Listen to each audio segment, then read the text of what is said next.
అంబటి రాంబాబు మీడియాతో మాట్లాడుతున్నారు. ఇప్పుడు అలా చూద్దాం. విషయాలని కూడా పక్కన పెట్టేసి కాస్త అన్నం పెడతాం రండి, ఒక 300 మందికో 400 మందికో అన్నం పెడతాం అనేటువంటి కార్యక్రమానికి మీరు తెలదీశారు. ఇది చాలా అన్యాయమని మనం చేస్తున్నాం. ఏదో 10 మందికో 20 మందికో లేకపోతే 100 మందికి పెడతారు, 300 మందికి పెడతారు. ఇంతకుముందు జరిగినటువంటి కార్యక్రమం నేను చూశాను. 300 మందికి పెడితే అవుట్ అయిపోయినాయి అంటారండి. 5 రూపాయలు తీసుకుని ఉదయం మధ్యాహ్నం సాయంత్రం 5 రూపాయలు తీసుకుని ఒక 300 మందికో 400 మందికో పెట్టేసి అయిపోయిందని బోర్డు పెట్టేస్తారు. అన్నా క్యాంటీన్లు అద్భుతంగా జరుగుతాయనేటువంటి ప్రచారం చేసుకునేటువంటి పరిస్థితి చేస్తున్నారు. అన్నా క్యాంటీన్లు ఎలా జరిగాయో, అన్నా క్యాంటీన్లో ఎంత అవినీతి జరిగిందో కొత్త కాదని మనం చేస్తున్నాం. నాకు తెలుసు. అప్పుడు మీరు చూసినట్టయితే 2014-19లో టీడీపీ ప్రభుత్వం ఏర్పాటు చేసిన అన్నా క్యాంటీన్ల వ్యవహారం ఒకసారి మనం పరిశీలన చేసినట్లయితే అప్పుడు రాష్ట్ర వ్యాప్తంగా 2 దశల్లో 203 అన్నా క్యాంటీన్లు ఏర్పాటు చేయాలని తలపెట్టారు. వాటిలో చిత్రం ఏంటంటే 203 అన్నా క్యాంటీన్లో 114 అన్నా క్యాంటీన్లు ఊరుకు దూరంగా ఎక్కడో మూలన స్థలం ఎక్కడ దొరికితే అక్కడ కట్టేసే కార్యక్రమం చేశారు. జనరల్గా ఎలా చేస్తారు అన్నా క్యాంటీన్లు?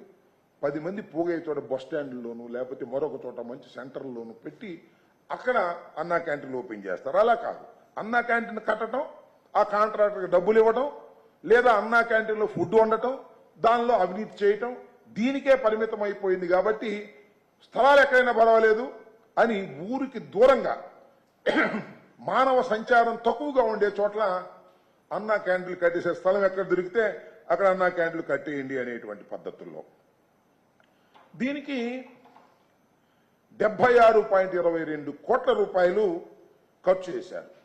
నిజానికి ఇంత కాదు. ముందేమో 17.3 లక్షలతో నిర్మించాల్సి ఉంటుంది అని ముందు టెండర్లు పిలుస్తారు. ఆ బిగిన్ అయిన తర్వాత కాదు ఇది ఇప్పుడు బాగా ధరలు పెరిగిపోయాయి కాబట్టి వీటిని పెంచాలి అని వాళ్ళంతటా వాళ్ళే నిర్ణయం చేస్తారు.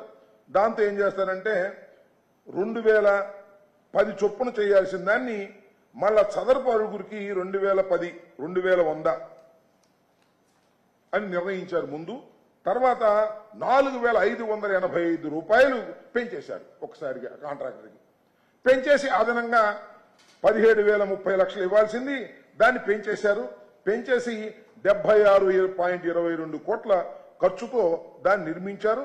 దీనిలో 53.33 కోట్లు పక్కదారి పట్టించారు. పక్కదారి పట్టించారంటే ఎవరైతే కట్టారో వాళ్ళకి అదనంగా ఇచ్చేటటువంటి పరిస్థితి చేసి వాళ్ళకి లాభం చేకూర్చే విధంగా చేసేటటువంటి ప్రయత్నం చేసి దీనిలో 31.11 కోట్లు అదనంగా చెల్లించేటటువంటి కార్యక్రమం చేసి దీనిలో డబ్బులు గాజేసేటువంటి కార్యక్రమం. ఎవరైతే ఆ రోజు అన్నా క్యాంటీన్లు నిర్మాణం చేశారో అది కూడా వాళ్లకు తెలిసినటువంటి కార్యకర్తల చేత కట్టించుకొని దానిలో అధికమైనటువంటి లాభాన్ని పొందేటటువంటి కార్యక్రమం చేసినటువంటి దుస్థితి మనకు కనిపిస్తూ ఉంది. దాంతో పాటుగా ఒక్కొక్క అన్నా క్యాంటీన్ కి లోపల షోకులు చేశారు, ఇంటీరియర్స్ అని చెప్పేసి.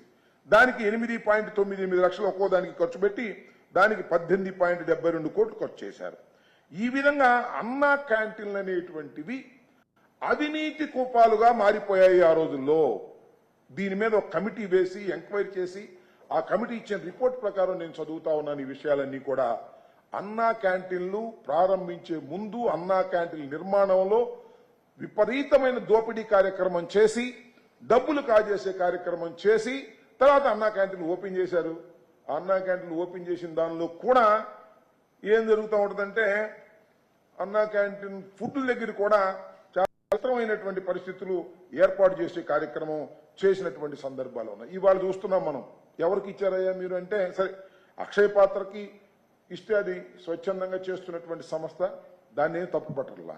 అక్కడ ఎంతమందికి ఇచ్చారు అక్షయ పాత్రలో, మిగతా వాళ్ళకి ఎంతమందికి ఇచ్చారు బయట వాళ్ళకి, దానిలో వివరాలు లేవు. అంతా గూడుపుటానిలాగా చేరి చేసేస్తున్నారు.